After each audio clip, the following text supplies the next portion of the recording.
Ladies and gentlemen, how's it going? This is Ray Rout, and you are watching Sportscastr News. Ladies and gentlemen, we are going to go as quickly as we can because we are afraid in just a moment, just like the Wicked Witch of the East or the West, or when Dorothy left Kansas, as storms whipped through Indiana, we are scared to lose my partner Lawrence Owen to a massive storm. So we are going to go as quickly as possible. And it just happens to be the day that we're talking about the Indianapolis Colts is a day we can't spend a whole lot of time doing it. And it was my idea, Lawrence. I know. I seen that come up, and I was like, what? We're going to talk about my team? Are you kidding me? So let's get into it, man. Your offensive coordinator, he is lauding rookie Michael Pittman Jr. says he's got great hands. You said a lot of good things about him. Lawrence, I'm just going to give you the floor for you to tell us about educate me.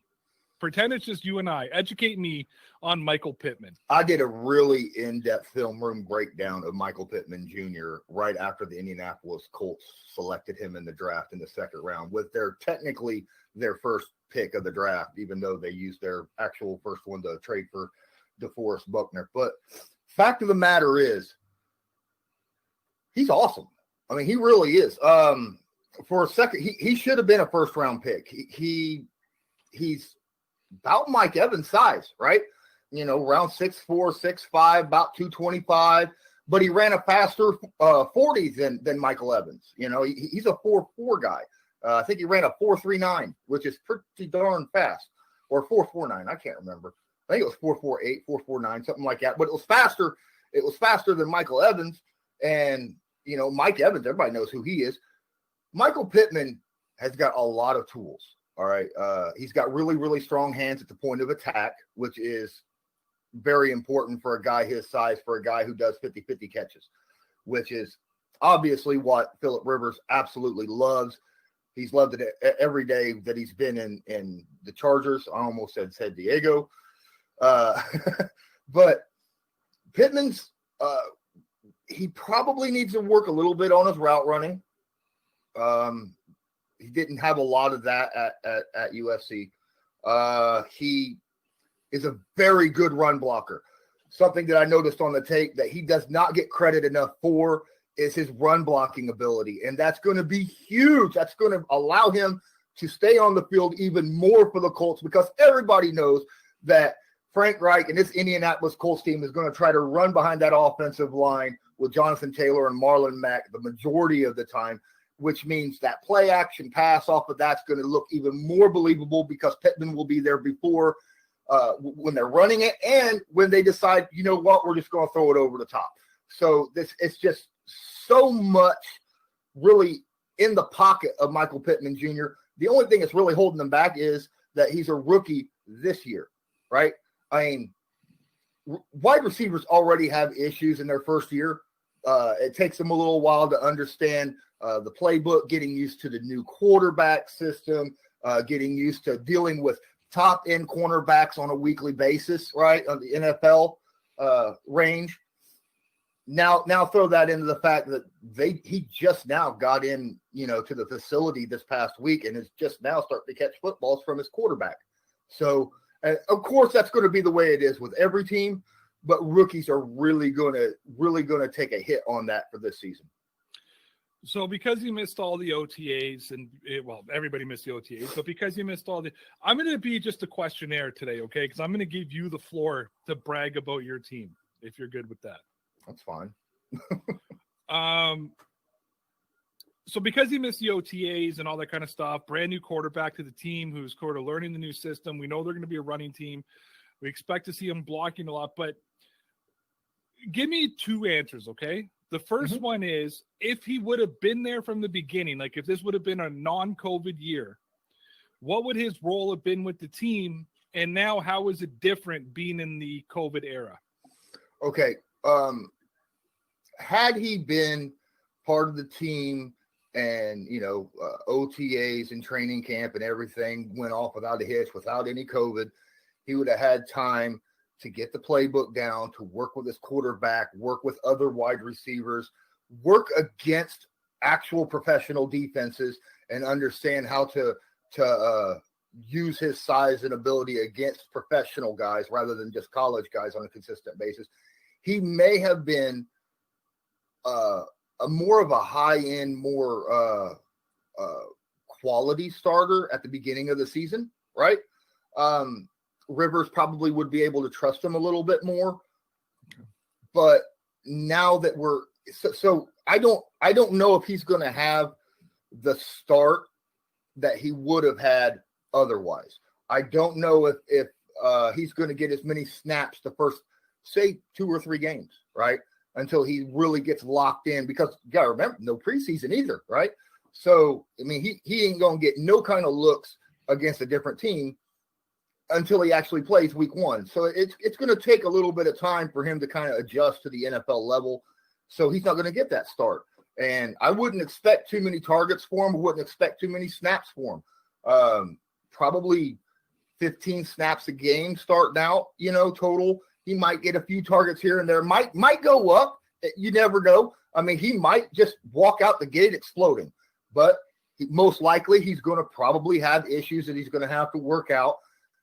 Now, had there been OTAs and all that, it would have been a much different story. I think he would have came out and they would have given him probably 70-80% of the snaps on offense, right? And then that would have probably been a whole lot better look starting out the gate. Okay, so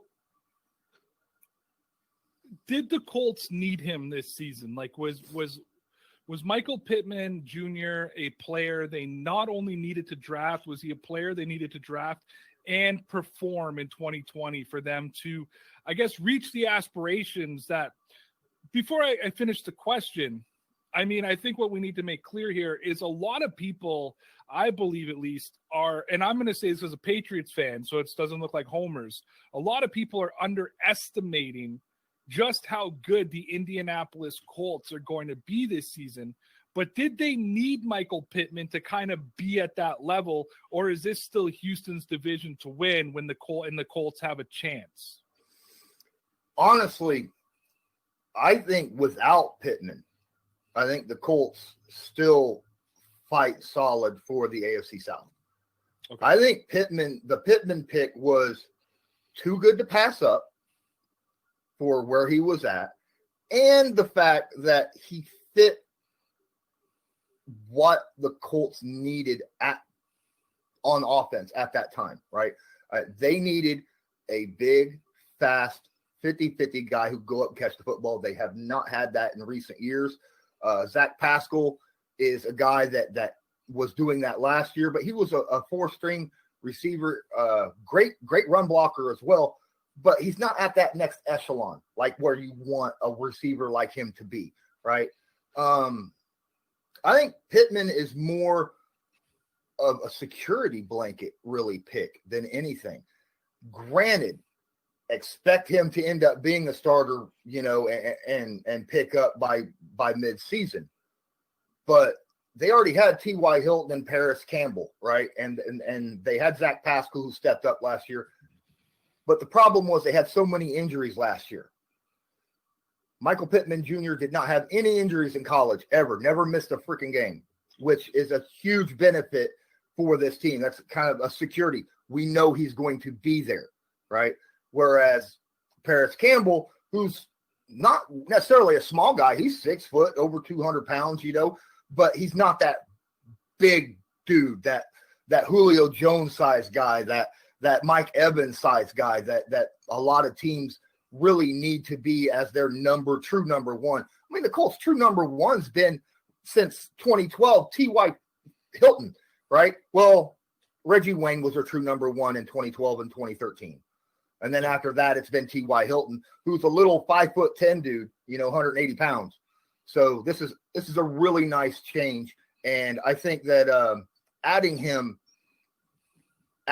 was the correct move by Chris Ballard, but it wasn't absolutely necessary, but it was definitely expected. Okay. Who would you we're going to compare him to somebody in the NFL right now? I've said his name like 5 times. Mike Evans? Yep. I truly believe that he is a Mike Evans type wide receiver. Now that's his ceiling. Now I'm not saying that he's walking out the gate or ever even will be Mike Evans, but that is his best comparison in my opinion. Now he could end up being like an Allen Robinson, right? Which is still, productive, but at times underused. Okay. So Mike Evans is a hell of a comparison. I mean, I'm just going to throw that out there. Yeah, I think he's a top 5 wide receiver. Like I said, though, I mean, I don't think that Michael Pittman is going to end up throwing out Mike Evans' numbers in the next year or two. I mean, it takes a while for a wide receiver to get to understand anything. Or get to understand playing in the NFL and at this level. So I wouldn't hold now, when my you breath. say when you say anytime soon, could you see it happening in the next, I don't know, could you see it happening this season or maybe 2 seasons from now? What would be your prediction? Best guess. My best guess is you might see hints of it throughout the season, and then near, say, week 9, you'll start seeing a little more. And then I think by the end, by maybe 15, 16, 17, you might start seeing more and more of him starting to get down how to play in the NFL and getting that true connection with the rest of his teammates and trusting and getting that understanding with his quarterback. Because we've said it a million times between you and I here on Sportscastr that the biggest thing about a wide receiver is to know your quarterback, know what the quarterback wants, know where he wants you to be at what time, and how he's and then the quarterback needs to know where the wide receiver wants the football, right? Yeah. I mean, the quarterback's got a responsibility in that as well. Some wide receivers like it out and hot, well out in front of them and a little bit high. Some of them like it, kind of right in between their numbers. Some of them like it low so that it's less chance of an interception. That's more of a T.Y. Hilton thing. He likes those low thrown balls to where he could just catch it and then not have to worry about getting hit. So you're still here? Awesome. Thanks for watching this stream. Please, if you have a moment of your time, hit the like button and subscribe to my channel so you're notified next time I go live. And if you got a few extra seconds, hit that description down there below the video and check out all the places that you can follow me, whether it be Sportscastr here on YouTube, Twitter, Facebook, and there's a couple places where you can help donate to my channel. That way I can continue to bring all this content to you. Thank you for your support. Now, let's get back to the video. I'm going to assume a lot of people watch you on your other channel. But for those of them who don't, and because this seems to be somehow the Baltimore Ravens fan page, no matter what teams we're talking about, it somehow always has to be compared back to the I'm going to start calling them the overrated Ravens, the way that they get talked about sometimes on here. Take as much or little time as you want, but tell the people, you made a bold prediction saying that the AFC South is the Colts to lose this year. Yes. You know what I mean? It's their division. That's a big call considering it's been Houston's division, the last 4 years? 3 years? 3 years. Last 3 years. Has it been 3 years 2 years since the Colts made the playoffs, right? They got knocked out in 2018 to Kansas City. Didn't make it last year. No Andrew Luck. Old man Phillip Rivers, as we've come to call him. Mm-hmm. Why are the Kansas City Chiefs or the Indianapolis Colts? Sorry, we talk about 3 teams on this. Why are the Indianapolis Colts, and hopefully your roof doesn't blow off before we get this answer, why is the South theirs? Well, be arrogant about it. Be arrogant. All right. There isn't maybe 3 teams in the NFL that can handle the Indianapolis Colts run game, period. End of story. Their offensive line is just dominant. And when you got a running back, 2 different running backs that are One of them is an established running back in the NFL who has got highlight reels of his own where he could just make moves upon moves upon moves. And Marlon Mack, he's got so many different. He could sidestep you. He could stiff arm you. I think he put 3 stiff arms in one run for a touchdown, and then in another run for a touchdown, he did a double spin move for a completely different. He's got moves upon moves, and he's the kind of guy that could go inside. And then if it's not there, he could break that sucker outside and break off a big run. And that's with that offensive line. Then you've got Jonathan Taylor who's walking in. And if he can hold on to the football, that's the only thing that really is holding him back, in my opinion, is if he does not drop the football, because let's face it, averaging 6 fumbles every season is kind of a little bit of an eyebrow raiser, but still averaging 6.5 carries or 6.5 yards a carry over 3 seasons and averaging 2,000 yards on the ground, averaging over his 3 seasons in college is just like, holy crap. And he does that in a completely different way. He's a bulldozer, right? He'll run right up the gut and just use the offensive line and bruise the heck out of people. And then if he gets past that front 7 somehow, he's gone because he's got the 4.4 speed. He can outrun corners if he needs to. So the run game in and of itself last year proved it. The Indianapolis Colts had no type of decent passing past week 8, and yet still was averaging 4.5 yards a carry in those games. And teams knew they were going to run it and they weren't going to throw it very much. This year, they have a passing game. Their wide receivers are healthy, at least currently. And, well, T.Y.'s nursing a hamstring, which is not any kind of news because he's been doing that for 3 years. But we got Jonathan Taylor as well. You got an Iron Man at a quarterback who hasn't missed a game in 16 years? Yeah. I mean, my goodness. That's unbelievable. That's like Peyton Manning, Brett Favre kind of stuff, right? The only question in the passing game is Phillips' arm still there? And we're going to find out, right? We're going to find out if this Colts line protects him and gives him that extra second to where he doesn't have to make a split-second decision to throw the ball downfield because he's down by 14 because the rest of his offense just wasn't very good and he kept getting blitzed all the time. He doesn't have to throw those interceptions anymore. He'll have time to do checkdowns, time to wait for routes to come open. And then the defense, the Colts defense is really, really good, especially with the new additions they've got with DeForest Buckner and all them.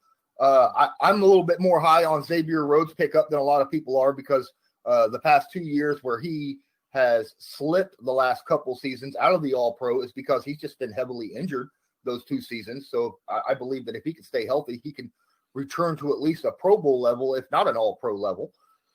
I think the Colts are stacked. I really do. I think that a lot of NFL fans out there are sleeping on the Colts. They just look at them and go, well, they were 7-9 last year. But there's context behind that 7-9, right? Yes. So, okay. I don't know how much more I can ask you about the Colts, buddy. I could talk all day about the Colts. Oh, I know you could. Let me tell you what. Okay. I think there's a legitimate chance that there could be 3 playoff teams coming out of the AFC South. I really do. I think the Texans' offense is very, very good. Their defense is going to be questionable depending upon if J.J. Watt can stay healthy. That's the big question on their defense. I think the Titans, they've been 9-7 the last 3 years. They make the playoffs barely, year in, year out. And the Colts, I think, are going to win the division this year. So, I mean, if you get even 11-5, 10-6, 9-7, there's a good possibility all 3 teams end up in the playoffs. And then Jacksonville is just in no kind of position to really hold on to really anyone at this point in time in the AFC South because in the AFC or in the NFL at all because they're basically in a complete and total rebuild like Miami was last year. But no, I seriously, I think that I think the Colts are being slept on way too much. I think their linebacking core is slept on a lot. They have a Mike linebacker named Anthony Walker Jr., who is a stud. He had less snaps than Darius Leonard last season, but more tackles. And yet Darius Leonard is considered a tackle machine, right? So that's got to say something about, Anthony Walker. He also leads the defense. He's that Mike guy. He's the coach on the field. His father is a college coach. He goes out there and he studies film the day after a game. He studies the next week's coaches, and all just by himself. Studies the offensive line, the blocking schemes, the quarterbacks, the running backs. He studies it all, writes notes down, then goes out to his linebacker buddies like Darius Leonard and Bobby Okereke and says, hey, this is a bunch of stuff that I saw. We need to start practicing against this kind of stuff. And that's without the coaches in the room. So I don't doubt your Indianapolis Colts. I don't doubt your Houston Texans. But you and Joe and the rest of the NFL world have to get over this whole Tennessee Titans thing. They had their run. It was nice. It was fun. After they beat the Patriots, I was cheering for the Titans. I thought Cinderella story. Just like the last time they went to the Super Bowl was Cinderella. They weren't supposed to beat Jacksonville. Jacksonville looked like the best team in the AFC. Titans took care of business. But in the Super Bowl, eventually what happened is the better team won. And that's what happened last year with Kansas City.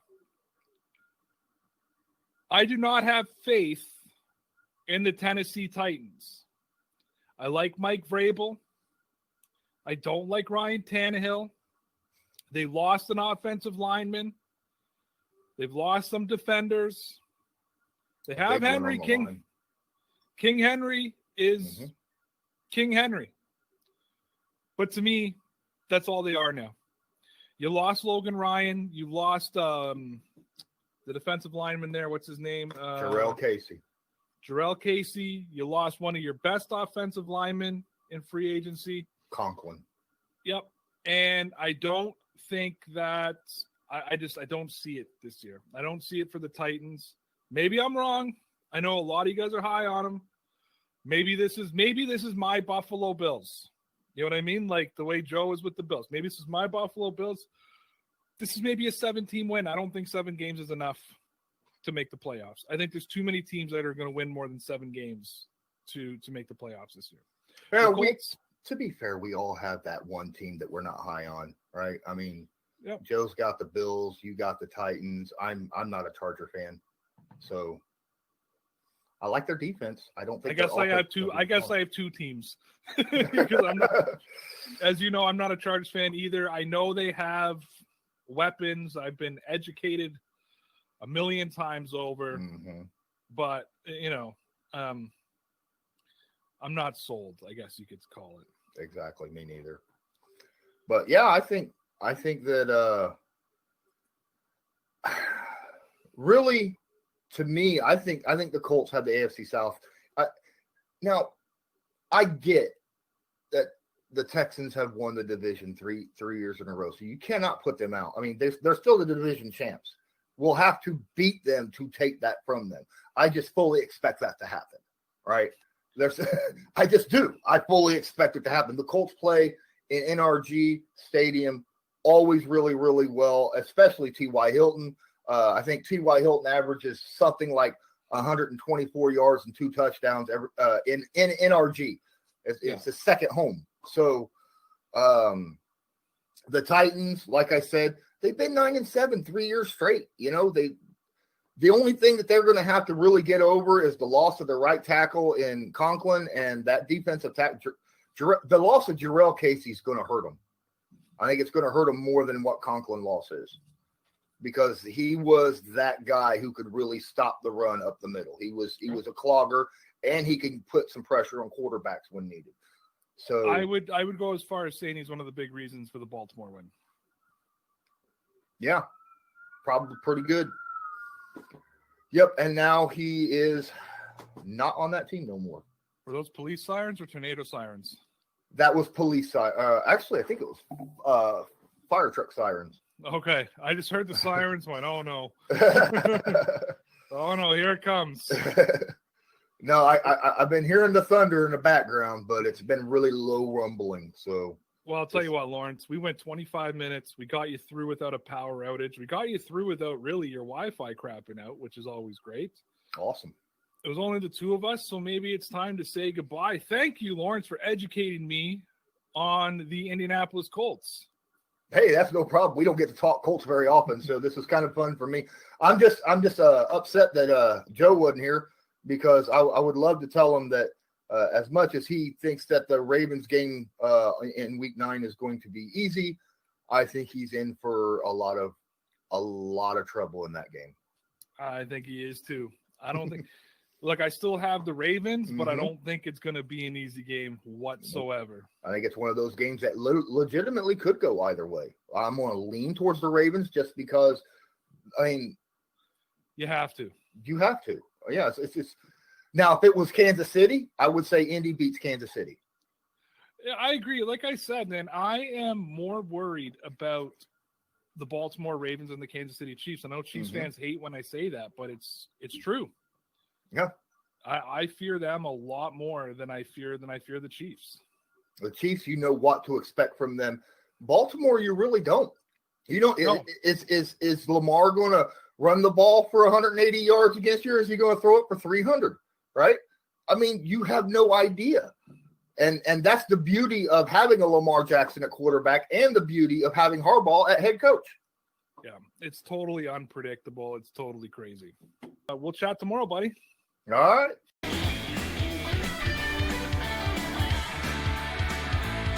Just because a player's not a household name doesn't mean we can't make him a household name.